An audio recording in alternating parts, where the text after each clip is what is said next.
The board, management and staff of Morrison Media Group invite to her Atlantic Television Network Town Hall meeting on the 2025 budget with an expenditure framework of 49.7 trillion naira,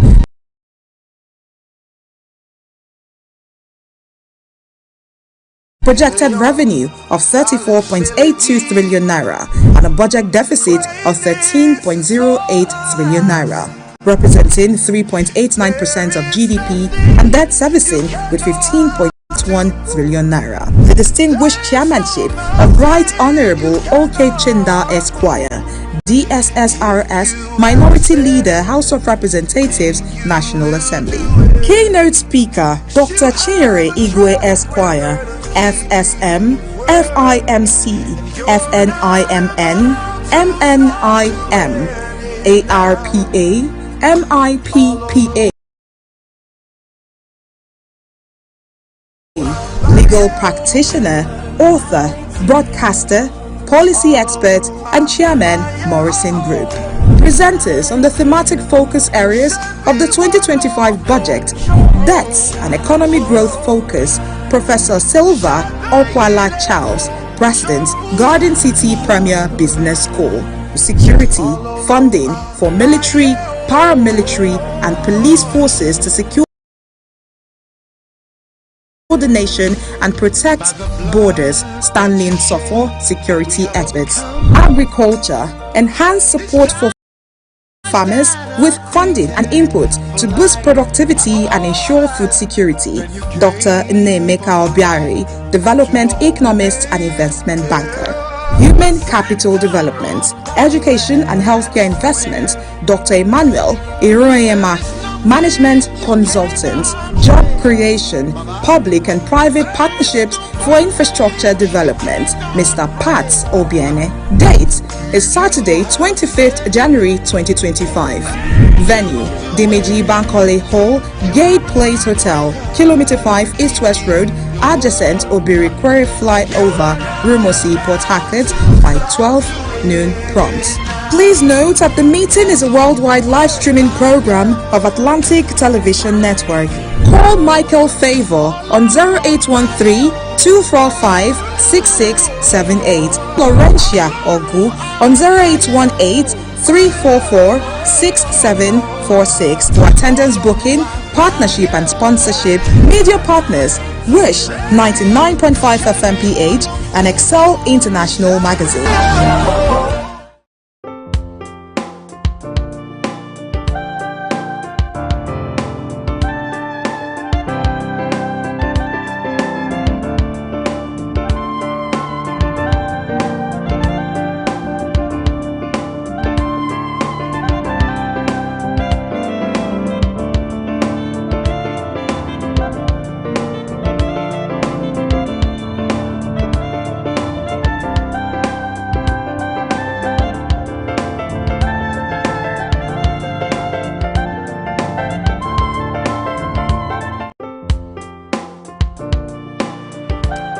Good afternoon and welcome to ATN Society Watch. This is a program where we ventilate societal issues, give them aggregate attention with a view to proffer solutions that will benefit humanity. First, the headlines. Rivers State, expatriate CEO dies while escaping kidnappers. Femicide, missing woman found dead in Delta State. And power, FG to spend 8 billion naira sensitizing Nigerians on electricity bills. And child abuse, 2 men allegedly arrested for sodomizing minors. Remember, we are open for advert placements, news and events coverage, personality, society and political interviews, product, service promotion and commercials. Remember to connect with us on all our ATN socials on Facebook and YouTube, Atlantic Television Network on Instagram and TikTok, Atlantic TV Network 1, on Twitter, Atlantic TV Net. Watch us live on our website, www.atlanticnetwork.tv. We'll go on a quick break, and when we get back, I'll introduce my guest to you. Please stay with us.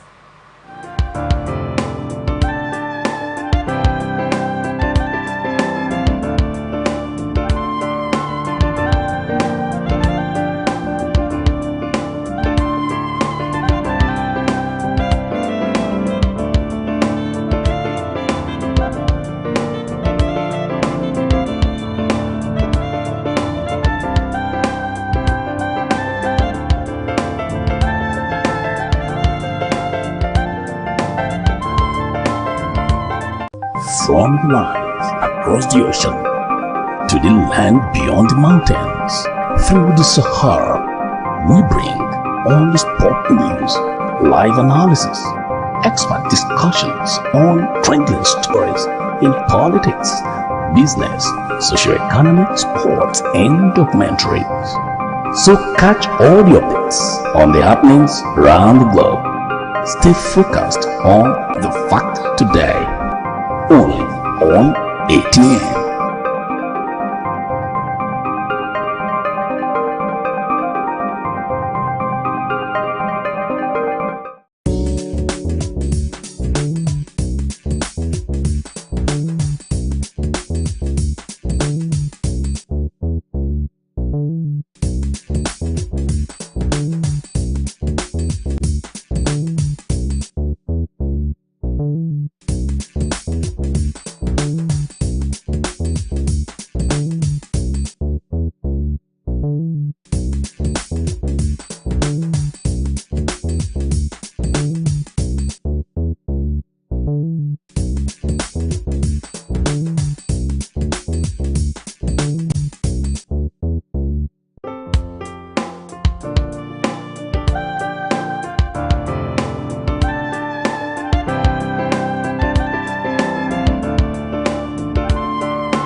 Thank you so much for staying with us here with me in the studio. To dive into this amazing discussions is my awesome guest, Mr. Chukwu C. Ikechukwu. Thank you so much for being here. Thank you. It's always a pleasure. He's a public affairs analyst, and we are going to go right into it. Mr. Gibson Ruben, Managing Director and Chief Executive Officer of River State Cassava Project Limited, has died while fleeing an attempted abduction at the Aleto Eleme Bridge in Eleme local government area. The incident occurred on Monday around 8:30 p.m. During the escape, the Toyota Hilux van carrying Mr. Ruben, a Dutch expatriate, veered off the road and plunged into the river. Mobile police personnel escorting him escaped. The River State Police Command, through Public Relations Officer SP Grace Ingirige Koko, confirmed the incident in a statement on Tuesday. Commissioner of Police Olugbenga Adekboju visited the scene with other police officers. The command's marine unit recovered Mr. Ruben's body and the vehicle from the river after a search. The police statement read, "The incident occurred on Monday, 13th January 2025 at about 8:30 at Aleto Eleme Bridge, where unknown gunmen ambushed Ruben's vehicle, causing him to lose control and crash into the river. The search party's effort resulted in the recovery of the lifeless body of the expatriate, Mr. Gibson Ruben, and the white Toyota Hilux van itself. CP Adepoju condemned the attack as barbaric and has launched a full-scale investigation, ordering the immediate arrest of the perpetrators. He appealed to residents for any information that could assist in apprehending the suspects. Well, now, we've had the rise of kidnapping in recent times. Just recently was a story yesterday, a story of another woman that was kidnapped and killed even after ransom was paid. What are your thoughts on this when you look at the state of security in the country? See, we can't overemphasize the state of security and insecurity in this country. This will probably be the opting time. I would be talking about this, not just here, in different forums and all that. And each time you talk about it anew, it seems as if nothing has happened from the last time you had the opportunity of speaking about it, and it's sort of becoming still. But the thing is that it can't become still because this is something that bothers all of us. Do you understand? And then before I go back to the insecurity, also when we talk about security of life and property, apart from the criminalities, the infrastructures we have or we don't have also contributes somehow to the insecurity of lives and property, not just from criminal element. Yes, it does contribute to how successful or otherwise criminal element can be, and also contribute to your state of security or otherwise, because what matters to the average person is your safety, whether that's or your safety and it converse, whether that converse insecurity or unsafe that comes from criminal personnel or may really not matter much if the consequences is there as it is. Now, I said that to see this. That section of the East-West Road has remained a death trap for many years now, particularly that bridge, Aletu Bridge. This is not the first time a vehicle is plunging into that bridge. Unfortunately, over the years, nothing has been done. Yeah, it's fine for government. I mean, it sounds sweet. It's provide an escape route for government and officials to every time say, oh, there's these bridges you are built with handling and blah, blah, blah, blah. And then maybe criminal elements and scavengers cut off those railing. Maybe that's just true. But that having been done, what is the way forward, as we would say in public balance? Can't we fix those railings? I'm saying this to say that perhaps if there was a barricade, just perhaps that vehicle wouldn't have plowed into the river. Something would have probably weighed that vehicle. And then the state of the road, if you are conversant with that axis of, it is not a fantastic place for somebody who is trying to escape. To drive through. So if we had a better road, maybe, just a maybe, we can't be sure, it's just an academic exercise. If we had a better road, probably this wouldn't have happened. It's also possible that those guys from the news, they laid an ambush on it. It's also possible that they choose the part of the road that would make an easy catch for them. But since the part of that road is bad, so it will make an easy catch, because of course you'd have to slow down while passing through that area. Absolutely. So you see, when we talk about security and insecurity, apart from beefing up the security apparatus, the security men, improving security gadgets and others, there's also the part which infrastructure would probably play in ensuring that we are all safe. The roads which we ply is one of them, having camera lights and all those things. Then back to the main security issue. You see, again, this has proven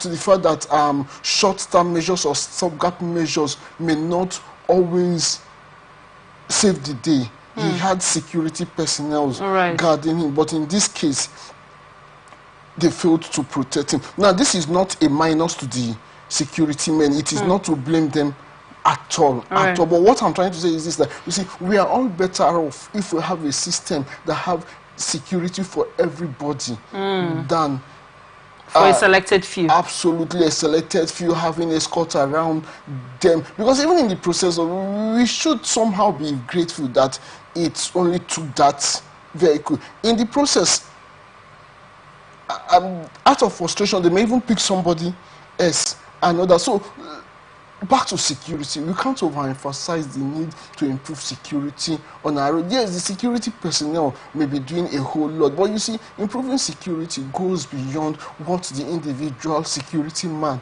does. It's a systemic thing. What is the system doing to improve security? What is the system doing to checkmate criminals? Because as this thing happens, and this is an expert trait, it means the news will not end there. And this is a system that is in their need of bringing in foreign investors. At this point, if you're a foreign investor and you hear this, you may not want to, you know, and this is a fantastic project the guy was handling, the cassava project, which could, you know, is an economic booster. I mean, it's a loss to everybody, not just to the guy. It's unfortunate this has to happen again, but again, it's a wake-up call for every one of us to, especially those in authority, to do more about security and it covers insecurity, infrastructure and the security proper. All right, thank you very much. Now, I mean, you've basically touched all of the angles of, you know, where my question structure was supposed to stem from. And I want to find out if where did kidnapping start? Kidnapping initially started from small games people were playing. Boko Haram came with their small games at that time. We had the, what's it called? Niger Delta militants, you know. But right now, kidnapping seemingly in the eyes of everybody in Nigeria has come to stay. It's an industry. It's an industry. It's a big field, industry. right? It's a negative industry. It's a big field. This morning, Inspector General of Police was telling people, oh, you need to, talking to youths in Imo State or so, you need to stay away from kidnapping. Kidnapping is the easiest way. Why do you think that has been a lucrative market? Now, you earlier mentioned security, but now looking at it from the perspective of individuals that even decide to go into this sort of, trade, as it were. What extent is the motivation? Do you think it's because we get to pay, pay the ransoms and the tickets? Then that's on one hand. On the other hand, why can't these people be traced?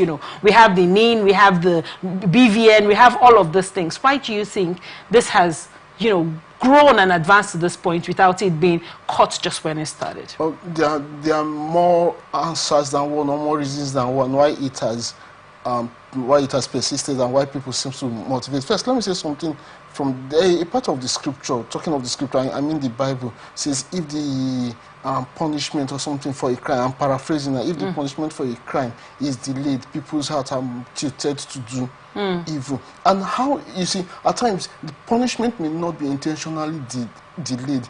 If the criminals are not caught and justice served, those that are criminally minded, one of the things, off studio, we are discussing about self-preservation. Even the criminals want to preserve themselves. But one of the things that motivate them into going into this, or those that are criminally minded, is that if they have a higher chance of escaping, they would be motivated to do certain. But if we have a system that, of course, some arrests here and there have been made, but if we have a system that the higher percentage of those who commit a particular crime would be arrested, let's say kidnapping. If you have a system where maybe 90% of kidnap attempts either failed or those that even succeeded, the perpetrators were arrested, and not just arrested, justice was, there's something we, back in school, studying one of our courses, then they say justice should not just be done but must be seen to have been done. So people should see it that, oh, this guy who was arrested, this was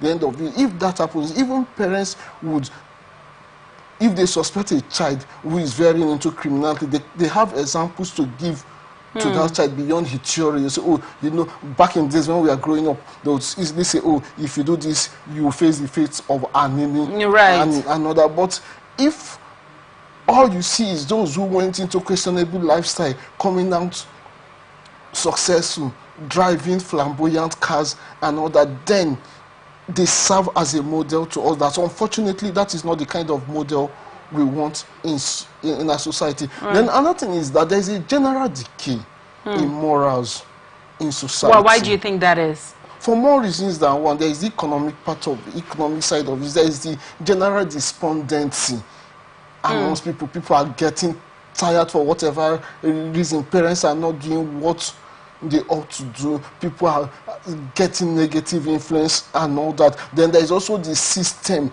the political system, which unfortunately is a very important factor in us, which in fact controls. When you talk about punishment, this is the government, this is the security, they handle everything. So if they have not been up and doing, then some of these things would continue to happen. Unfortunately, nobody is as safe as even the person might think he is. Right, because now you rightly said it, nobody is as safe, This incident happened to people around us, people we know, people that are feelable, smellable, as rich as people that are not even as rich, because of it, from the story, the man was actually even driving himself. So it seems like a simple person. Maybe the only difference now is that maybe the color of his skin, since he's an expatriate. I want to assume that he's a white. He has he's a white. He's actually guy from the Netherlands. Yeah, Netherlands have a few Africans with them, but in this case, maybe he's white. Maybe he's white. That is why he was an easy target. Now, you mentioned something about economy and hardship and governance. I want us to break it a little bit down. When you look at all of this, do you think that, parents haven't played their role properly? Now, when we look at parents, I want us to look at the sect from where children learn, because I was out somewhere on a mission, on a non-profit mission, and I remember asking the children, what do you want to be? And someone said, a boy looked at me in the face and said he would like to go into bunkering. Right, and I'm talking about children that JS1 and JS2, SS1 and SS2, because then the people for junior WAEC and WAEC were already out from school. Now, a child, maybe 14, looked me in the face and said he would like to go into bunkering. Now, these are the things, children actually are emulators of what they see, right? You rightly mentioned Anini. I remember my father talking about Anini with us when we were growing up and all of that. Do you think parents have failed in their job to instill lawfulness, as it were, in their children? Now, instilling of lawfulness, apart from the regular advice, the citing of why you shouldn't take an action. Many people say, don't do a bad thing, but they do not tell the children the why. Do you think that has played a role in this, current decay we are facing? Because all of these people chasing after this man, trying to kidnap him, they are all people's children. They belong to a family system. They have parents, some of them have siblings, and all of that. Do you think that the family, as it were, the parent structure of the family has failed in its foundation? That is why we have lots of people lay over on one hand. On the second hand of the questioning for this is economic hardship. Now, do you think that many of these people, some of them are actually very educated, but in job hunting and searching for jobs, they are unable to find? Do you think this prevalent problem we've had in Nigeria with, unemployment and underemployment and also favoritism in workplaces, in that people will rather employ somebody that, is recommended by somebody, the whole Nigerian clause, you need to know somebody to know somebody to know somebody. Do you think all of that has played, in sending many young men, many youths, many promising people with several talents? Nigerians are very talented people, but people have started looking more into crime than putting their talents and knowledge to good use. Do you think that has also played a role? Yeah. In some cases, it could be remote causes for criminality, and it could also be, well, you see, when you talk of the individual with respect to these particular guys, whoever they are, you don't know what their motivation were. But when you talk about society generally, of course, yes, employment and underemployment may have led to an increase in criminality. However, I would like to say to each person, they are not good enough reason to get into crime. It also depends on what we are made of. Some of us come from background here, our parents, no matter how much they went through, they dare not take a kobo. Right, that was why I asked first about your thoughts as regards to if parents are actually playing this role, that because when you grow up, when a child is growing up, they grow up by what they see, what they hear, what the values from home. Yes, but the values from home can also be threatened by what is happening in society. For example, the little boy you mentioned that said he wants to go into bunkering. It's possibly he knows one brother in the street, they say that guy in a bunker, maybe exactly. The guy drives a car. And since the average human mind wants good things, that boy may not even know the criminality involved in bunkering. He may just think it's a profession. You just think that, oh, the guy who does this gets money. But assuming that guy, back to what I said before, if the delay is of a crime or a sin, is the punishment is delayed, assuming that guy has been arrested or dealt with, or society condemn him, that young boy would probably know that, oh, this is not the right way to go. The right way to go. This is what faces me if I go through this route. So there is a general societal failure. There's a general societal failure. Of course, we all make up the society. Parents largely failing. Of course, there are people who are also outstanding in doing what they should do and even guiding their children from the corrupting influences in the world, in our society. But for how long can an individual parents hold out? So it's a collective thing. The parents need to do their part from the home front. The society need to do its part. The government need to do its part. I don't like to overemphasize or overblame religious institutions and other, but truth be said, when you talk about morality and other, I think religious institutions should be involved. There's actually a whole lot. Because if you look at the structure of an upbringing of a child, they spend their times in 3 places the most. They spend their time at home with family. They spend their time at places of religious worship. Depends on the particular child. What I've seen in recent time, there are children whose parents, that's also another part of parental failure, whose parents does not introduce any form of religious worship to them. Absolutely, or even moral training. In fact, they even fear that taking you to this place may culture your life in such a way that makes you not, the euphemism for criminality is smart. So they want to raise a smart child. That's just a euphemism for criminal-minded child. They don't want the child to be a thief or a pickpocketer, but they want a child that, they use the word smart, that if he has the opportunity, he can make good of it. What opportunity are they talking about? Now, one last one before we go to the next topic. You talked about what is the fate of Nigeria given President Tinubu is always talking about, the need for foreign investors to come in, Do you think the state of kidnapping all over Nigeria, it's all over Nigeria, do you think it is acted as a factor that has hindered investors and Nigerian growth, as it were?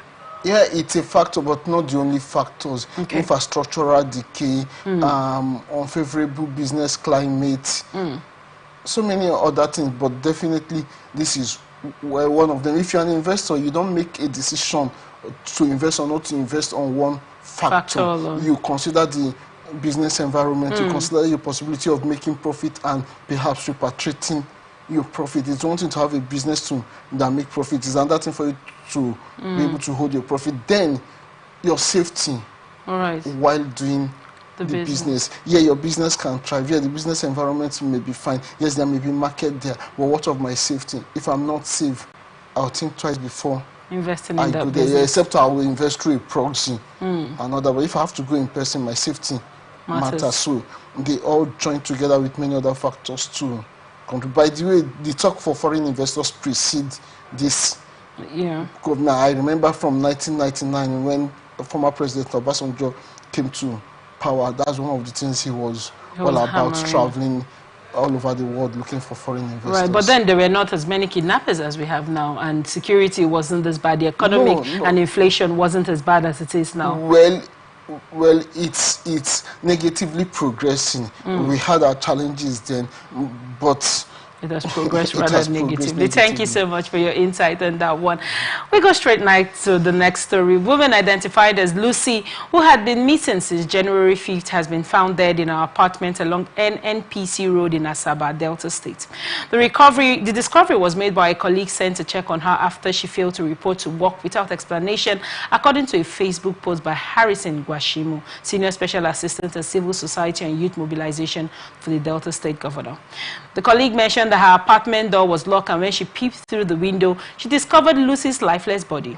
Gwashinu described the scene. On getting there, she said the door was locked, and she checked through the window, and what she saw was a lifeless body on the floor, naked and with blood everywhere.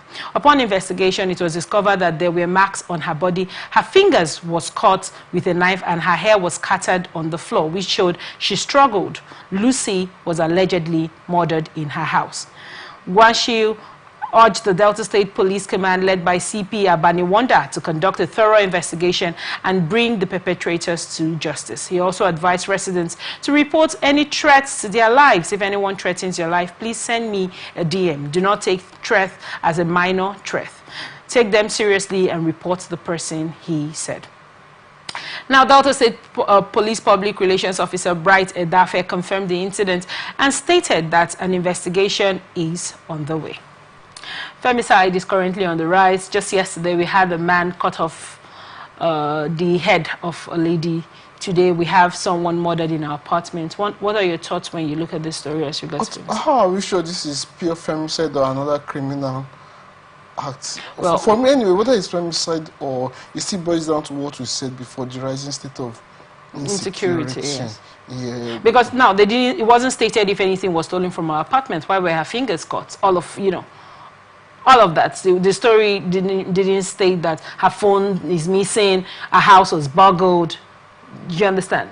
So why there has to be an intent for someone to go into someone else's apartment and butcher the person out and spread blood everywhere? Yeah, unfortunately, the information is scanty. Right. We don't know if it is a failed a love affair gone sour. We don't know if it is attempt of burglars coming in, maybe meeting frustration, or we just don't know. But one thing we are sure of is that from the news somebody has lost her life. One thing we are sure of is that insecurity has claimed another life. Right. Which is quite unfortunate. Again, we can't overemphasize the need to improve security around our society, around ourselves as individuals.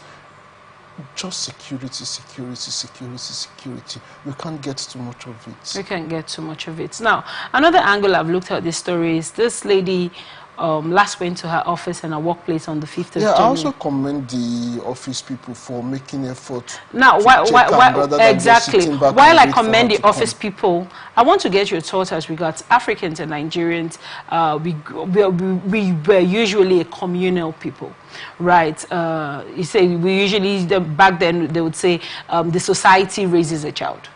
The village, the child belongs to the entire community. I think that's why till now when someone is getting married, the umuda and everybody comes to collect their own share of the money because it was a collective effort to raise. Now, why have we become people that probably, if many people will say, I want to stay on my own now. We now have, in recent climes, people will say, I want to be on my own.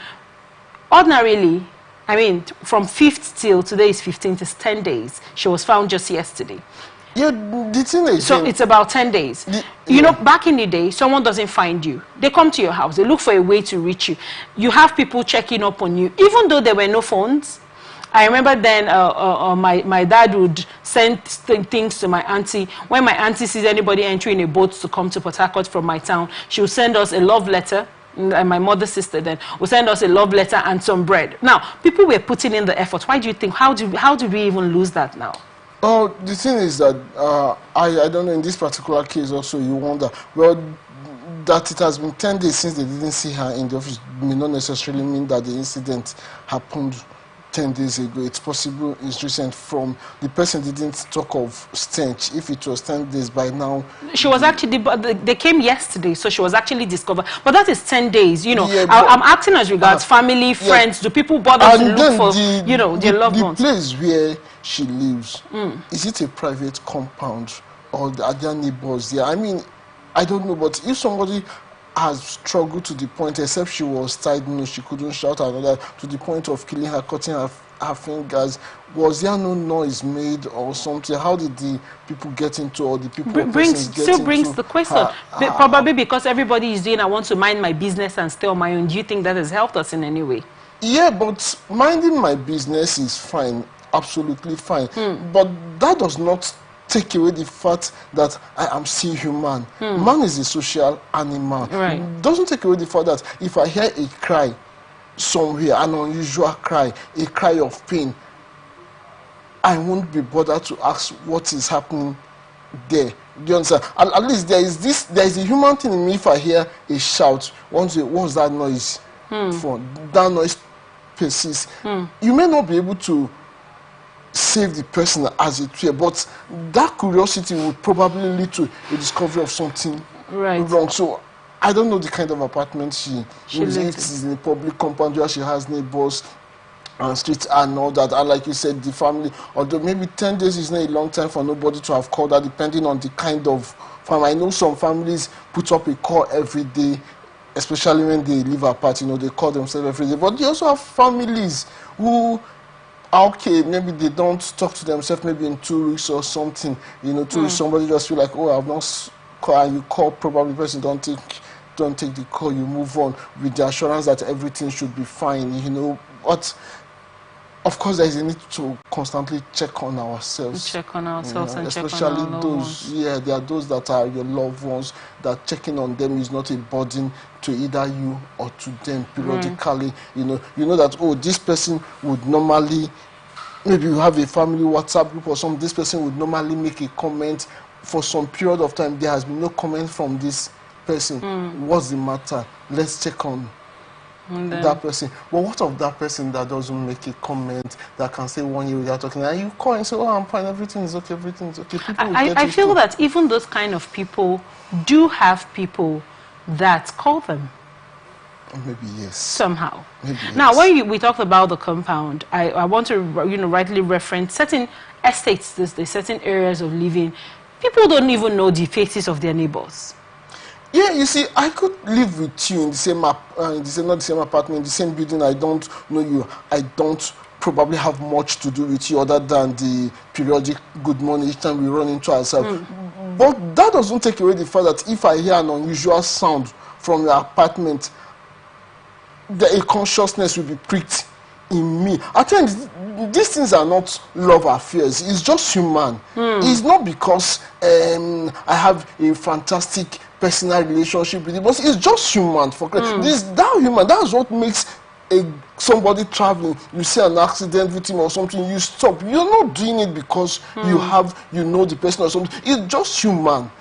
Do you understand? Right. We grew up with the story of the Good Samaritan. The Good Samaritan didn't know the victim. Right. It was just human, and the ones who acted otherwise were condemned. So at times it's not about minding my business. Say I mind my business, you mind your business, fantastic, but that doesn't change the fact that if I hear a sound, especially if it's an unusual sound, if it's a neighbor that is usually noisy, you hear the noise, maybe blare, you say, oh, that's his or her way. But again, there's a cry of pain, especially for maybe a person living alone. If it's also a couple that are in the habit of constantly fighting and quarreling, it's also possible when you hear that sound, you feel like, oh, they have started again. But should we do that? Should people say they have started again, or it's not my business? Yeah, but this is a person that lives alone. For a person, from the story suggests she lives alone, a person that lives alone probably wouldn't have had a record of making a lot of noise. So yes, so especially in terms of painful cry and other. So I don't know, I can't wrap my head around it. That was there no cry? The fingers was cut, or it's a rather sad one. There's a lot of questions begging for answers in this case. I think society will be better off if these questions can be reviewed. It will be difficult, but hopefully the police and the investigation will get to the end of the matter. There are more answers begging for, or more questions begging for answers. Thank you so much for your insight on that one. Federal Ministry of Power has proposed spending 8 billion naira in 2025 on a nationwide public awareness campaign to encourage prompt payment of electricity bill. Power Minister Adebayo Adelabu revealed this proposal on Monday while defending the ministry's budget before the National Assembly Joint Committee on Power. He explained that the campaign would utilize social, digital, and print media to reach all Nigerians. We are a people of over 200 million strength, so we need to go through all the loopholes through social media, through digital media, through the print media to actually orientate and do this advocacy. So we have 8 billion naira, Adelabu stated. The minister emphasized the need to educate Nigerians about the importance of protecting power infrastructure as national assets and the detrimental effects of power theft. In terms of advocacy, we believe that our people need to be re-educated. They need to be reorientated to know that the power assets are national assets and we should all jointly own it, Adelabu said. Our people need to know that they should avoid power theft. When they see something, they must say something. He further stressed the importance of regular bill payments, stating our people need to know that they must pay their bills regularly. All this needs to be passed across. We believe that the power sector needs to do a lot of advocacy, reorientation, and re-education of our people. What are your thoughts on this story as regards 8 billion naira? Is this some kind of April Fool in January? It's it's for real. Under this guy's watch, the power grid has drawn up a timetable of periodic collapse. Even this year, as early as it is still fresh in the year, the happy year is still very much on our lips. The power grid has collapsed. That 8 billion would have served us better, even if it doesn't completely stop the incessant collapse of the power grid. But even if it is just to help hold it a little bit, it would have been better used than this orientation. They need to pay bill. Yes, people need to pay bill. But if he used that 8 billion, encourage his power hold or whatever, I mean the gencos and discos in particular, if they can meter more of our neighborhoods, there won't be need to enlighten me to pay electric bill. We use prepaid meter in our neighborhoods. I can't remember the last time you see a PhD guys carrying ladder to disconnect light from those who have not paid. Now, what happened? Is it that the neighborhood people just repented suddenly and just realized? No, they didn't realize that, because if you don't pay, you don't have light. It's as simple as that, just like our GSM handset. Right. You don't need no enlightenment to recharge, for crying out loud. He would have done better thinking of how to meter more customers. If you are metered, I'm talking of prepaid meter and not the analog meter. If you're metered, prepaid meter, you would naturally pay your bill if you need electricity. So if you ask me, this is a waste of scarce resources. Say, oh, we are 200 billion, 200 billion or so. We need to get the information via social media and print media. Come on, sensitization. he doesn't need to. It's an advocacy plan. He doesn't need that. He doesn't need that. I don't know. I would rather believe that he's trying to he actually, this was said on during his budget at the national level. Budget presentation. So we need 8 billion to let us know, because even in the days of NEPA, we are paying bills. What goes through the mind of these guys, for crying out loud? 8 billion? No, that can't be true. I don't think he meant what he said. He meant it. I would rather believe it. He meant it. He told you for sensitization, you know, for information, 200 million. Using that money to ensure that more people are metered, prepaid meter. Let him encourage. We don't even, the thing is that every time government even talk about spending money to meter people, I wonder if it is necessary, since these businesses are private businesses. At least they told us, let them encourage those guys to give meters. If people have meters, prepaid meter, you don't need to tell anybody to pay electricity. Because so I think this is another money going down. Now for the people that fail, what are your thoughts about the people that don't pay electricity bill, like you rightly said, which was going to drive, you know, further my inquiry on this matter? Do you think it's, we rightly talked about prepaid. If you need power, you pay for the power and use the power. Now, do you think this whole sensitization is more for people with the, you know, the digital meter? Because those people, the bills are highly estimated, and most people cannot afford it. Absolutely. Most people cannot afford it. Also, the parts where there's no power, so what are you paying for? Some people, some people stay for about a month with no power. To spend that humongous sum carrying out enlightenment, social media, print media. We are over 200 million people, as if the 200 million. I mean, why bring in the figure? Is it that you're going to say, okay, Otaria, this is your own share of enlightenment money. Go get enlightenment. This is your show.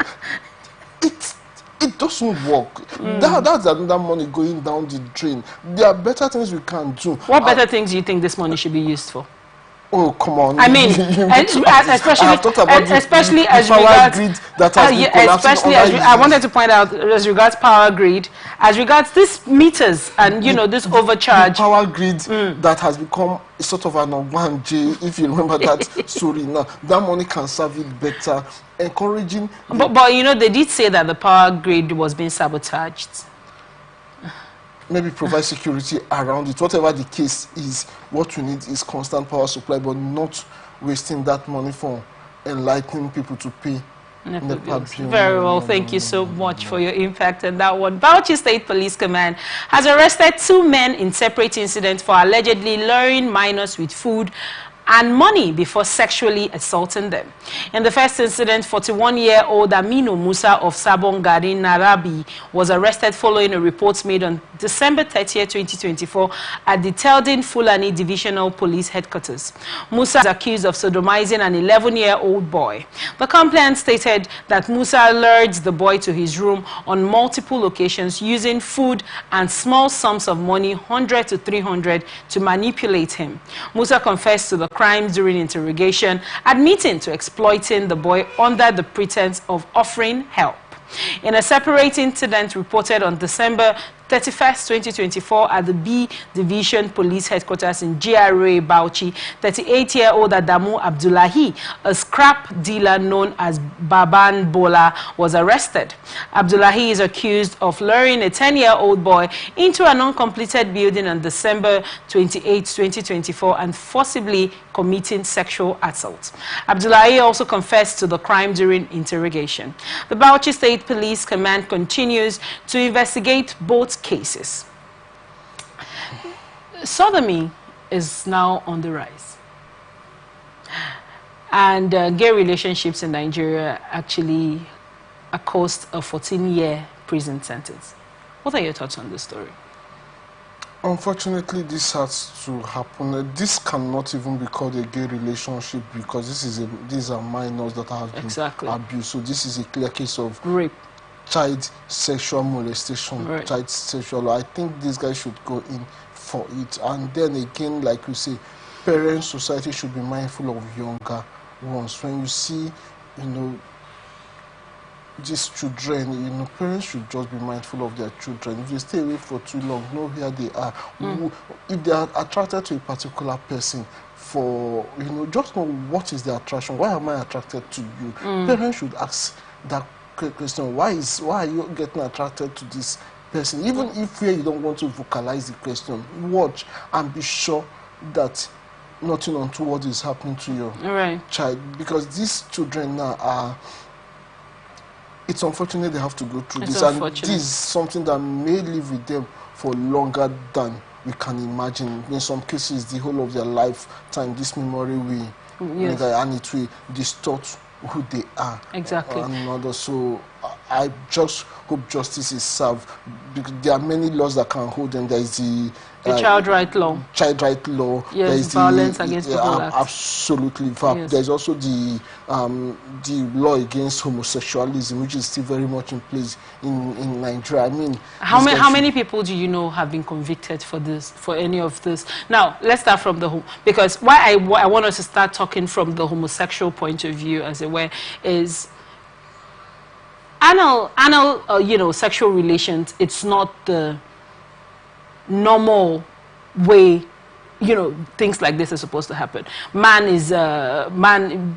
just like animals, have a way that this should be done. They don't teach anybody that this is where this is supposed to happen and that is where it's supposed to happen. We grew up over time. I mean, me being a Christian, the Bible says, go into the world and multiply. There's only one structure of multiplication, right? Now, we have the rise to gays and homosexuals and all of that in recent times. Do you think the rise to that has prompted, because recently, I think in December, a teacher in a school, a 22-year-old man, raped his 10-year-old pupil in his class, promising him that he was going to take him to Cowbellpedia to win the maths competition, right? Because of how much this has, do you think it's because most people are not convicted when they get to find them out? Because I've barely seen people that get convicted as regards you're going to jail for 14 years. This person has been sent to jail for 14 years for, gay sexual relationships, because you cannot practice what you have not learned. Right. So rightly so, these men must have practiced it somewhere, or it must have been practiced on them, or they have been practicing one way or the other before they use these children, and sadly these little boys fell as scapegoats.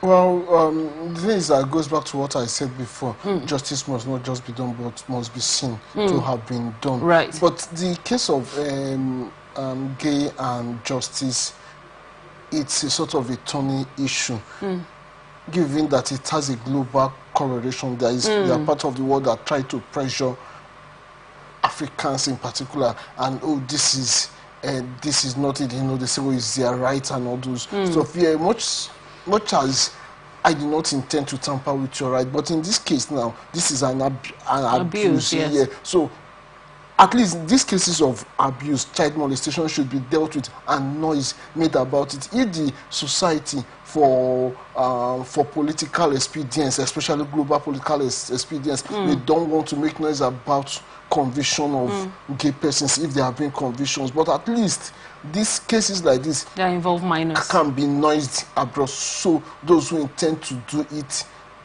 would know that there's a consequences for.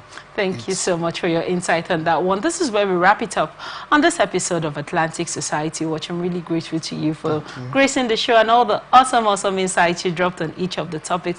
Remember that we are open for advert placement, news and events coverage, political, society and political interviews, product service promotion and commercials. Remember to connect with us on all our ATN socials on Facebook and YouTube, Atlantic Television Network, on Instagram and TikTok, Atlantic TV Network 1, on Twitter, Atlantic TV Net. Watch us live on our website, www.atlanticnetwork.tv. Remember, peace and unity are the pathways to progress. Thank you so much for watching. I am Otaria Benjamin. Please stay with us.